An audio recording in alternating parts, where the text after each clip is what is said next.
Greetings, my fellow Knightdalians. I'm James Robertson, the Mayor of Knightdale, and on behalf of the town of Knightdale, our town staff, our first responders, we would like to welcome you to this community forum.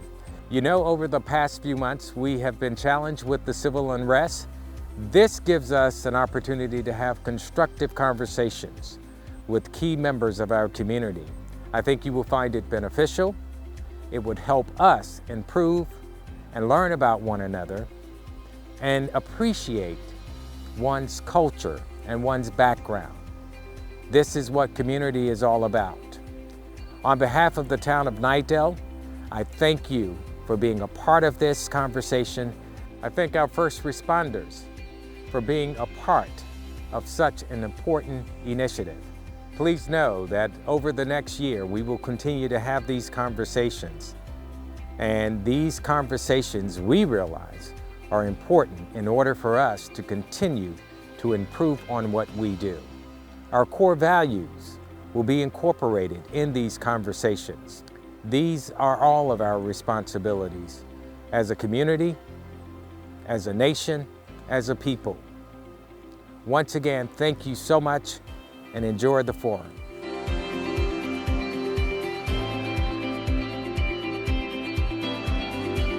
Good evening, everyone, and welcome. My name is Jessica Day, and I have the privilege of serving as Mayor Pro Tem for the town of Knightdale.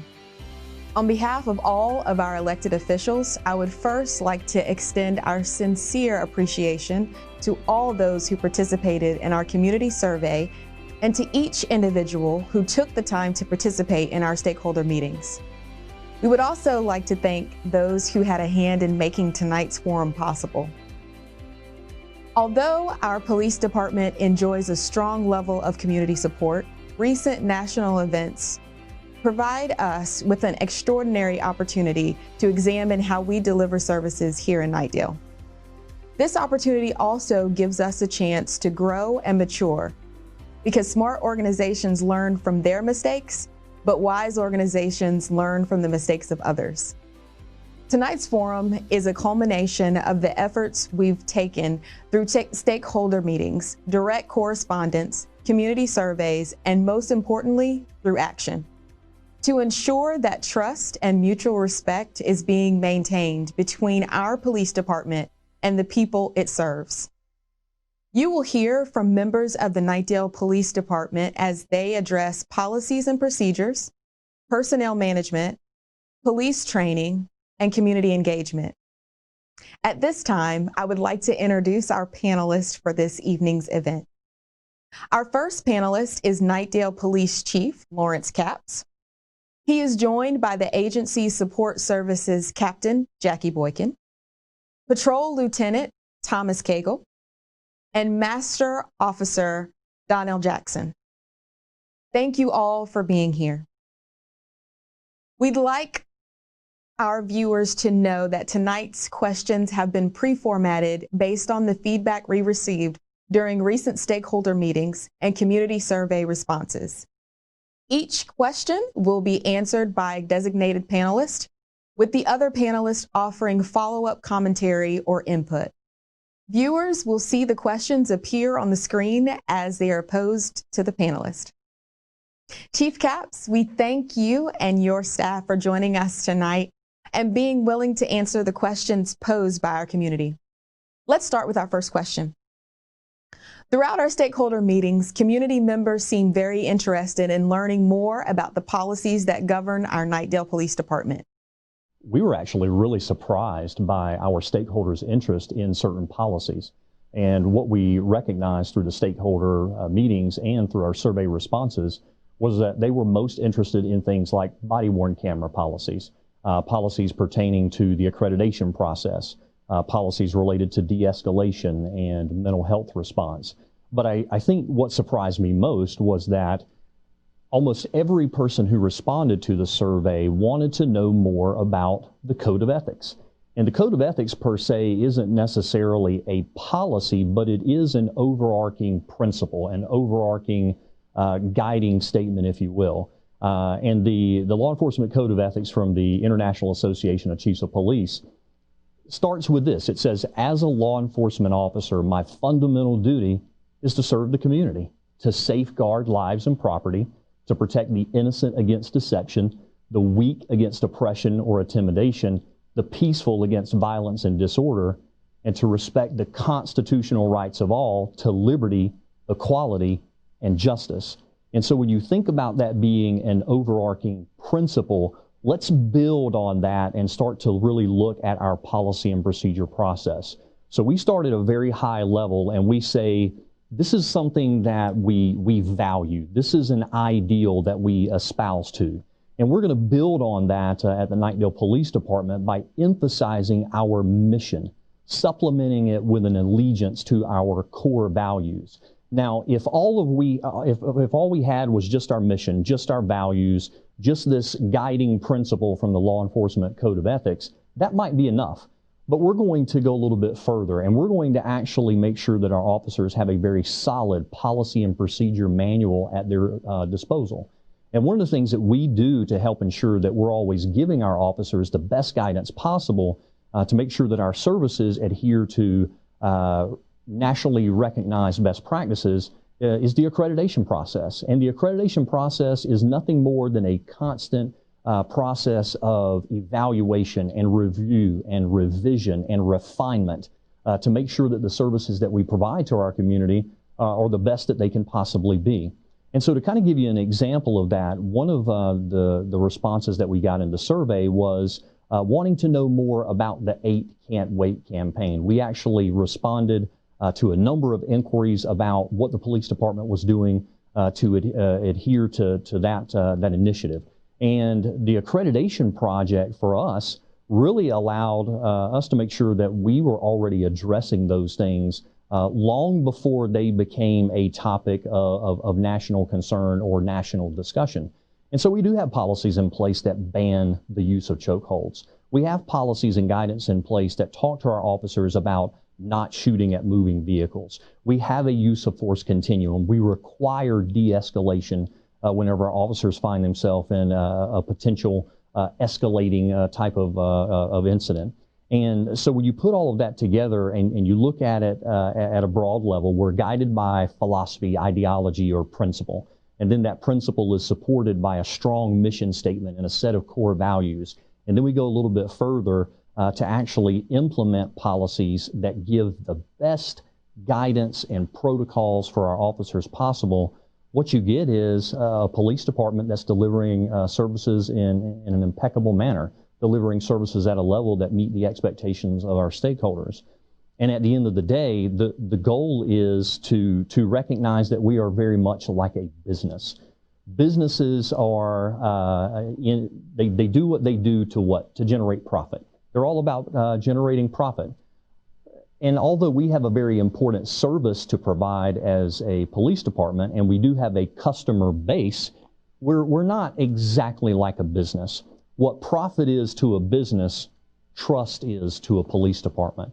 And so anything that we can do to build trust, to enhance trust, to create a trust bank account that we can make withdrawals from over the course of time, then we're going to be in a really good position. And I think one of the things that helps us ensure that we have a strong trust bank account with our community is to make sure that we have policies and procedures that adhere to nationally recognized best practices, and to give our officers the best possible guidance that they can when they're providing those services to the community.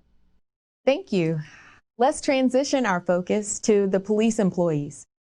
Captain Boykin, I know that you are actively engaged in personnel management within the police department. We've seen in other places how ineffective personnel management can lead to a lack of trust and legitimacy, and in turn negatively impact the relationship between the police and its community.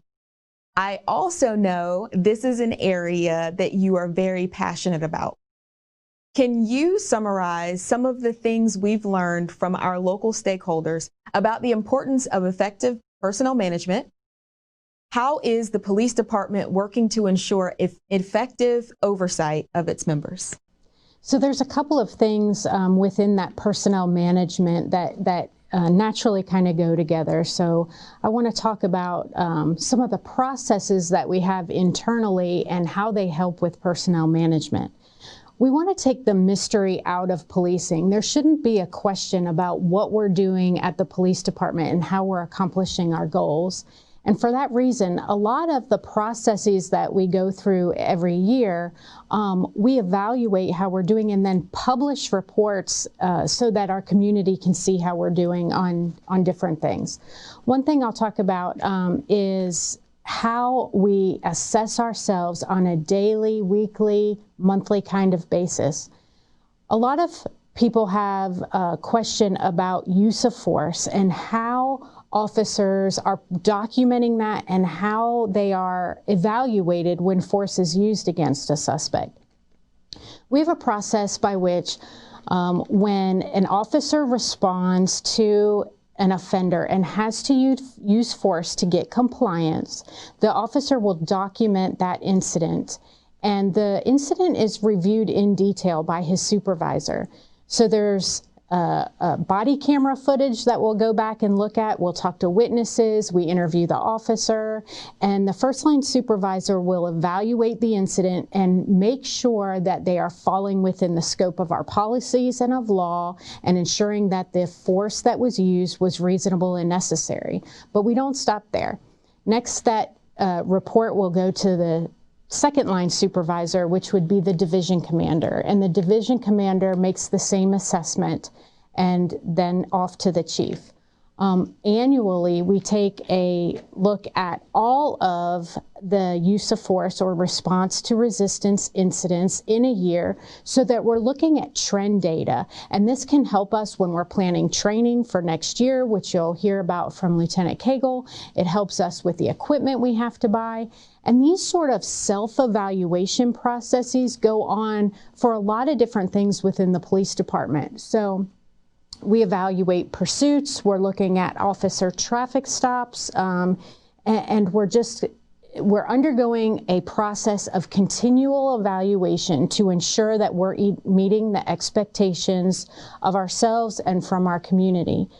Now, if we fail to meet expectations, there's a process by which a citizen can come and complain and initiate us digging in and reviewing that incident.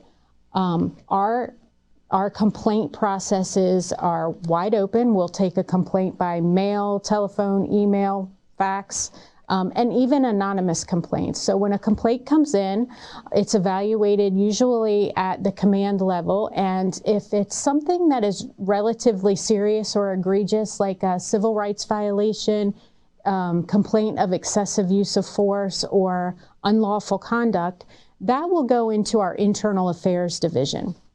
Less serious complaints might be investigated by internal affairs, but it may also be investigated by one of the supervisors within the police department. The officers have 30 days to complete that investigation, and we want to ensure that our officers are meeting expectations of community. So when we find that we have failed, there's a process internally for disciplinary action as well. Our goal is to change behavior to ensure that we're meeting expectations. If our officers if we can change that behavior through training, through coaching, then we'll do that. But there are often times that things are a bit more significant and the disciplinary process is progressive in nature. So they may find themselves having days off if the allegation was serious enough, or demoted even. The process is such that we want to continually improve. So internally, we're evaluating ourselves on a regular basis, and we ask the community to hold us accountable as we hold ourselves accountable. Some of the other things that fall under personnel management, and one that is very close to my heart, is recruitment within our community. Ideally, a police department should represent the community that it serves. We should be a mirror of our community, and realistically, that's not how it is in policing. Law enforcement agencies across this country are having problems recruiting and hiring minority and females. It is very common for minorities and females to make up less than 30% of an agency's demographic. And we need to be taking steps to improve that.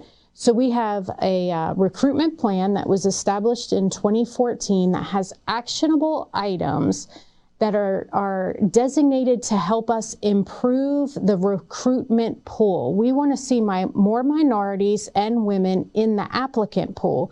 And our desire is by improving the demographics of the applicant pool, we will ultimately have a more diverse workforce. Some of the things in our recruitment plan help us engage the youth in Knightdale. For example, we have the public safety curriculum out at the high school, and we can work with those kids from the time that they're in high school until they're old enough to get into the police academy by having them engage the police officers through our Citizens Academy, volunteering at the police department, helping out with our community events, and that sort of thing.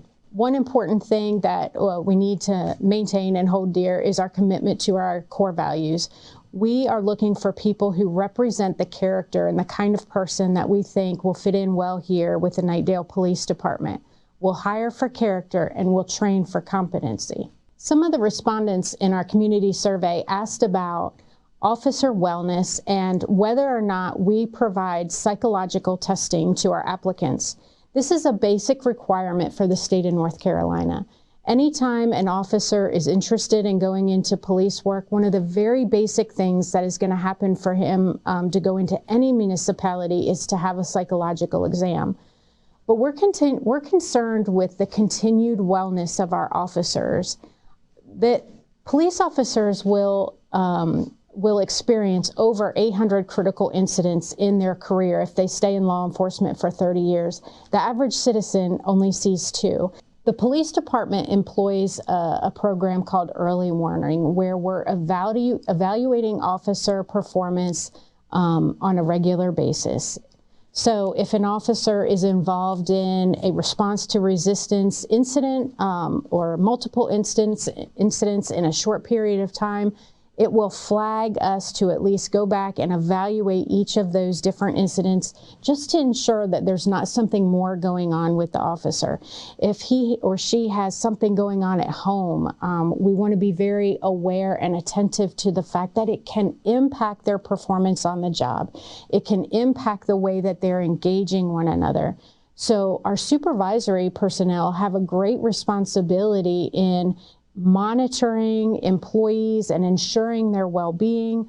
And we've put a lot of steps into place within the police department to help with that well-being. If there are things going on in their personal life, if there are things going on in their work life, we want to be very considerate of how that may impact their performance on the job. Thank you, Captain Boykin, for that great response. I think the most powerful statement for us to take away from your response is the need to hire and promote officers who are men and women of impeccable character, and to train them in a way that molds their character into a level of policing competency that meets the expectations of our community. And this is a great segue into our next topic. Lieutenant Cagle, my next question is for you. As a shift supervisor, I know that you play an important role in the training and development of our officers. We learn from our stakeholders that there are specific areas of police training that are important to them. From your perspective, what areas of training is our police department investing in to ensure that we have a competent police force? And are there any specific areas of training that the agency is emphasizing more now in the wake of recent national events? Those are excellent questions. I'm a member of our training committee. Every year we look at our potential training coming up for the year, and we take into consideration the events that have happened in the previous year, and we take into consideration the training budget and our stakeholders and what they're concerned with. Most years we take training in response to active threats, crisis intervention training, implicit bias, sensitivity training, and we focus heavily on professional development. Considering that we do that training on a consistent basis, I would say that we actually train those things more frequently due to the things that we're dealing with currently in our society. One of those things that we're focused heavily on is our use of force training, how we develop officers into being more prepared for citizen encounters. Along with that, our sensitivity training. Our training with implicit bias, crisis intervention training has been a staple for our police department recently. Almost all of our police officers are certified crisis intervention officers. This training was brought about from the chief of police, where all officers, once they are employed with the town of Knightdale, go through what is known as a career ladder. And within that career ladder contains crisis intervention training. Throughout their field training, officers are exposed to other officers that have been through this training yearly. Officers are also expected to behave in a manner that is professional, courteous, and within our core values as an agency. Thank you, Lieutenant, for your response. One of the things we frequently heard from our stakeholders was how impressed they were with the Knightdale PD's intentional efforts to be present and engaged in the community. It goes back to the idea of not just attempting to build a better police organization, but the police department really taking an active role to help build a stronger sense of community. On that thought, I want to pose this next question to Officer Jackson. Officer Jackson, you are one of the agency's senior officers. You've seen and have been directly involved with the organization's efforts to build better community partnerships. And you've even spoken out loud yourself about seeing these intentional efforts coming to fruition. As someone who has said, this is working, it's making a difference, can you expound on some of the agency's community outreach efforts? How does the department and the community benefit from this approach of policing? So in order to get into this, the answer to this question, I have to kind of expound on what community policing is. It deals a lot with law enforcement and the community. Actually, that's pretty much the big basis of it, is law enforcement and the community working together as a team.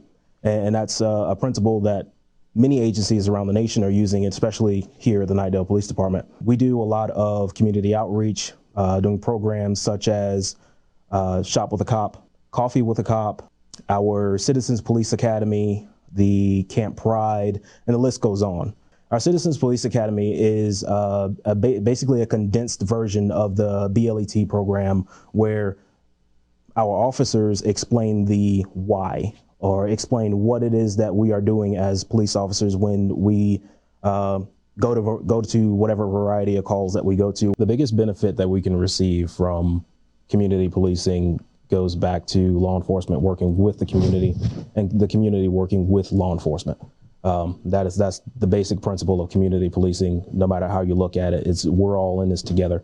That importance goes a little further when, in the unfortunate event of there being such a critical incident, the community can trust that the officers made the best decision that we could possibly make.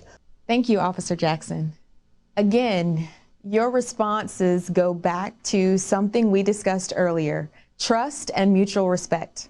I've heard Chief Cap say before that trust is the linchpin of all relationships, even those between the police and the public. So policing in a way that enhances that level of trust, I think, is vital to our police department being able to achieve its stated mission. We could spend a lot more time discussing these topics, but before our time expires, I'd like the panel to address a few questions that surfaced from our recent community survey. For our first question, we're going back to Officer Jackson. One of the responses we received from the survey was that it often seems there are more officers than necessary at the scene of minor incidents. The respondent added, "This can sometimes feel threatening or intimidating. How could you address this resident's concern?" That is a fantastic question. There are a lot of incidents where there are multiple officers that respond. Sometimes it can stem from a traffic stop or a call for service. As far as traffic stops go, there are times where, like I said, multiple officers will show up. It can be from a level of safety. It could be a warrant service with a violent history. It could be a DWI stop, which requires multiple officers to assist. It could be a drug stop. We could be looking to get a firearm out of a vehicle. There are a variety of different reasons why we might have multiple officers on scene. It's not as simple as passing by and simply seeing 4 or 5 cars there and saying that's a minor incident. It could very well be much bigger than what the average person might understand. Captain Boykin, the next question is for you. One of our survey respondents asked, is it important for an entry-level police officer to have an advanced educational degree? Can you elaborate on this and explain why or why not? I think the profession of law enforcement has recognized the importance of advanced education over the last decade or so, and we here at the Knightdale Police Department have as well. We've tied advanced education to our career development program, so in order to be promoted, you have to have additional training and education. We also recognize and value the show our value in the importance of education in that we offer a reimbursement program. So any of our staff who are interested in going back to college can get tuition assistance through the police department, through the town. In recent months, we've heard demands and calls for additional training for law enforcement. So I think it's not just the profession, but society in general is recognizing that to have a more professional police force, there should be some tie to advanced education. Lieutenant Cagle, one of our survey respondents asked, what is the police department doing to ensure it builds relationships with every cross-section of such a diverse community? How would you address that? It's an excellent question. It begins with our mission statement. We serve all those who live, work, and visit the town of Knightdale. We do this through professional policing and community partnerships. Regardless of your race, socioeconomic status, religion, creed, it's not relevant. What is relevant is that you're a member of our community. Based off of our own mission statement, we have to serve everyone equally. We make sure that we hold that standard as a chief of police, captain, lieutenant, and sergeant, and every officer of our organization. We cannot falter in that standard. And it's the responsibility of all officers, all members of this town, from the community to the government, that we treat everyone equally.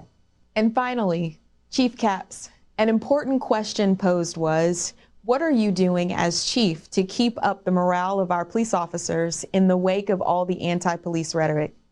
It seems a fitting close to allow you the chance to respond to this question. That is a very timely question.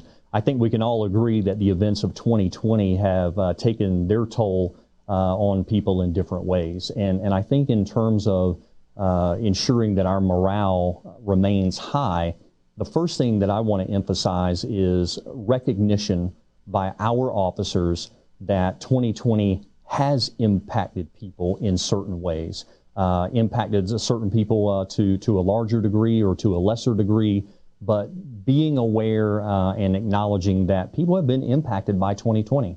And when you look at all of the events of 2020, certainly the nature of policing has kind of come into the spotlight more so than any other time during my career. And there have been people who have been impacted by those events that have kind of come to our attention on a national level. So acknowledging, I think, first and foremost, that people have been impacted by these things, and in doing so, trying to remind our officers to look at things through the proper perspective. Now, we have seen all over the country, demonstrations. We've seen some social unrest. We've seen a lot of people calling for criminal justice reform.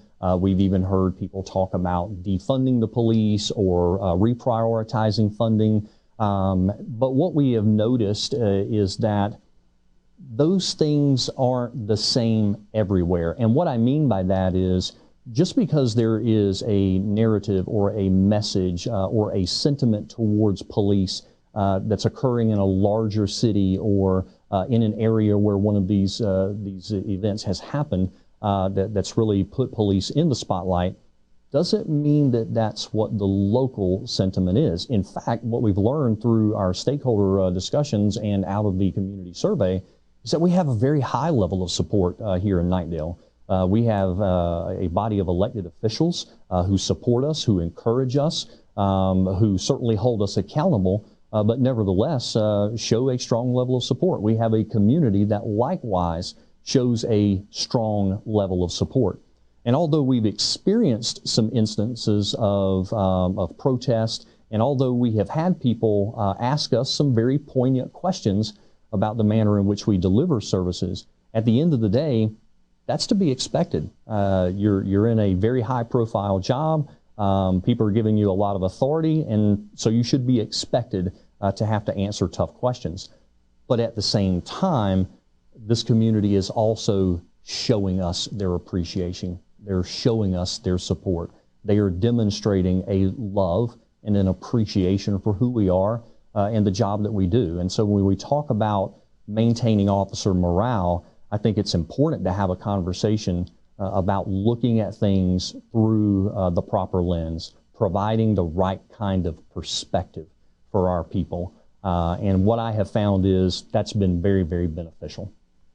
I want to touch on an important point that Officer Jackson just made. He talked about being in this together, and I couldn't agree more. Something that you have heard me say many times is that the police are the public and the public are the police. The only difference is the police get paid to give their full attention and time to the things that are really important to all of us as members of society. And so when he mentions being in this together, we truly are. We shouldn't care any more about crime trends or quality of life issues in our community more than the average citizen. But in order for them to care and in order for us to build the kind of relationship and partnership that's going to allow us to address those crime trends or some of those quality of life issues, we got to go out and build the relationship. And what I have found over the course of my career is that by engaging the people that you serve and making them a partner in addressing these important issues in your community, it becomes a force multiplier. And not only that, but people feel a lot more comfortable reaching out to Lawrence or to Jackie or to Donnell or to Thomas when they have an issue or they have a question, and vice versa. I feel more comfortable in reaching out to John or to Susan or to Thomas when I need to reach out to a community member to try to garner some support or to get some cooperation from them. So point well stated. We're definitely all in this together. Thanks again to our panelists for their time and participation in this forum. And thank you to our audience for taking the time to listen. We thank everyone who participated in any way to make this possible tonight. To our community, your voice is important, and we want you to know that we hear you. This is only the beginning of these communications. Our elected officials, town staff, and specifically our Knightdale Police Department are all public servants in pursuit of serving our community in the best way that they can. I am reminded of a Brian Tracy quote: "Excellence is not a destination. It is a continuous journey that never ends." And we are definitely on the journey to provide excellent service and ensure that Knightdale remains a great community to live. Thank you again, everyone, and good night.